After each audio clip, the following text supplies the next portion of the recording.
আসসালামু আলাইকুম বরকাতুহু। আমি এখন আছি মক্কার ঝুলন্ত মসজিদের নিচে। এই যে উপরে দেখেন, এই যে মসজিদটা ঝুলন্ত মসজিদ, এখানে হারাম, এই ঘড়ি টাওয়ার, এই মসজিদ আল হারামের দৃশ্য দেখতে পাচ্ছি। প্রতিদিন ডিউটিতে যাওয়ার সময় এদিক দিয়ে বাসা যাওয়া হয়, আসাও হয়। জায়গাটা খুব সুন্দর, মনোরম পরিবেশ। এখানে আল্লাহর রহমতের হাজিরা আসে, তাদের সাথে দেখা হয়, ভালোই লাগে আলহামদুলিল্লাহ। হ্যারামের এরিয়াটা কি বিশাল দেখেন। এই পাশ থেকে সুবাইকা এই জায়গাটার নাম, এই দিক দিয়ে তার সামনে হলো এটা দারুল তৌহিদ। নতুন কাজ চলতেছে, আরো নতুন ভবন হবে ইনশাআল্লাহ। অনেক সুন্দর। আর এই পিছনেই, ঠিক পিছনেই এই মক্কার ঝুলন্ত মসজিদটা দেখতে পাচ্ছেন, দুইটা বিল্ডিং এর সাথে সংযুক্ত। এটা আসলে মসজিদ। আর আমি এখন যাচ্ছি ডিউটিতে। দেখেন হাজিরা বিভিন্ন কেনাকাটায় ব্যস্ত, কেউ আসতেছে, কেউ বাসায় রেখেছে, কেউ মসজিদে নামাজ পড়ার প্রস্তুতি নিতেছে।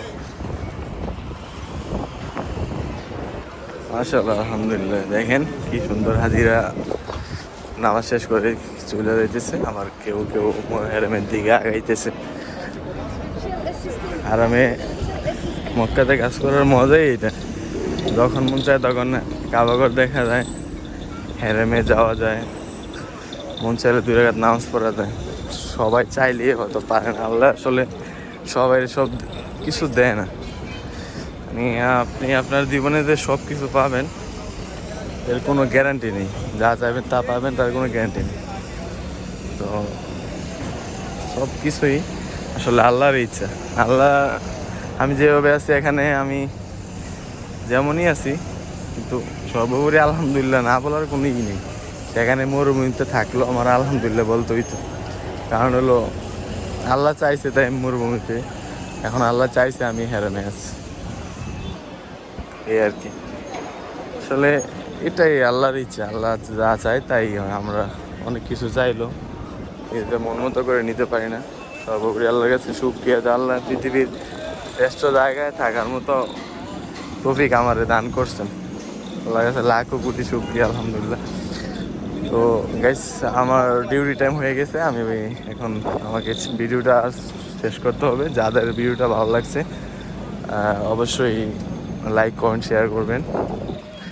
আর আপনাদের লাইক কমেন্ট পেয়ে, ভালোবাসা পেয়ে আমি অনুপ্রাণিত হয়ে আমি আরও সুন্দর সুন্দর দৃশ্য আপনাদের মধ্যে তুলে ধরবো। মক্কাতে দেখানোর মতো অনেক কিছু আছে, ঐতিহ্যবাহী মক্কাতে অনেক কিছু আছে, পৃথিবীর শ্রেষ্ঠ জায়গা। প্রতিটা কানায় কানায় বিভিন্ন ইতিহাস রয়ে গেছে, যা তুলে ধরার মতো।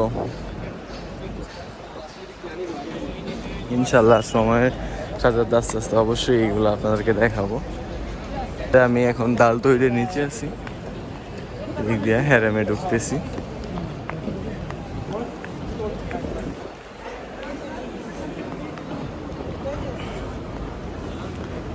অন্যরকম একটা অনুভূতি আসলে হেরামের কাছে থাকা, করা, কাজ করা। এটা আসলে গর্ব বোধ করছি না, বাট আল্লাহ আমার ভাগ্যে ভালো কিছুই রাখছে। নতুবা এখানে থাকার তো সবার হয় না। হয়তো অনেকে বিলিয়নার আছে, তাদের অনেক টাকা আছে, কিন্তু তারা চাইলে এখানে থাকতে পারে না প্রতিদিন। কিন্তু আমিও আহামরি কেউ না, আমি তো নগণ্য ছোট্ট মানুষ, কিন্তু আমার এই যে এখানে থাকার মতো তৌফিক আল্লাহ দিছে, সেটা শুধু আল্লাহ চাইছে বলেই সম্ভব হয়েছে। আমার মতো মানুষ এখানে প্রতিদিন একদিন জন্য আসতে পারবো কিনা আমার এই সামর্থ্য মনে হয় না নাই, কিন্তু আল্লাহ আমার এখানে এই ঘরে কাজ করার তৌফিক দান করছে। আমি আগে প্রায় 1 বছরের মতো কাজ করছি কাবাগরের ভিতরে। এখন আছি ইতে সাফা টাওয়ারে, গড়ি টাওয়ারের সাথে এই কাবাগরের মেন গেট বরাবর যে সাফা টাওয়ার, ওইটাতে আমি আছি আলহামদুলিল্লাহ। আমার কাজের জায়গা এখানে। আগে কাজ করতাম কাবাতে, ওখান থেকে এই হোটেলে কাজে ঢুকছি। যাই হোক আলহামদুলিল্লাহ, তো সবই আল্লাহরই ইচ্ছা, আল্লাহ যাইছে বলেই হয়েছে। সব মিলিয়ে আল্লাহর রহমতের প্রশংসা করাই লাগে, কৃতজ্ঞতা প্রকাশ করা লাগে। যাদের ভিডিওটা ভালো লাগবে শেয়ার অ্যান্ড কমেন্ট করবেন, লাইক করবেন। ধন্যবাদ, ভালো থাকবেন সবসময়। আসসালামু আলাইকুম ওয়া রাহমাতুল্লাহি ওয়া বারাকাতুহু।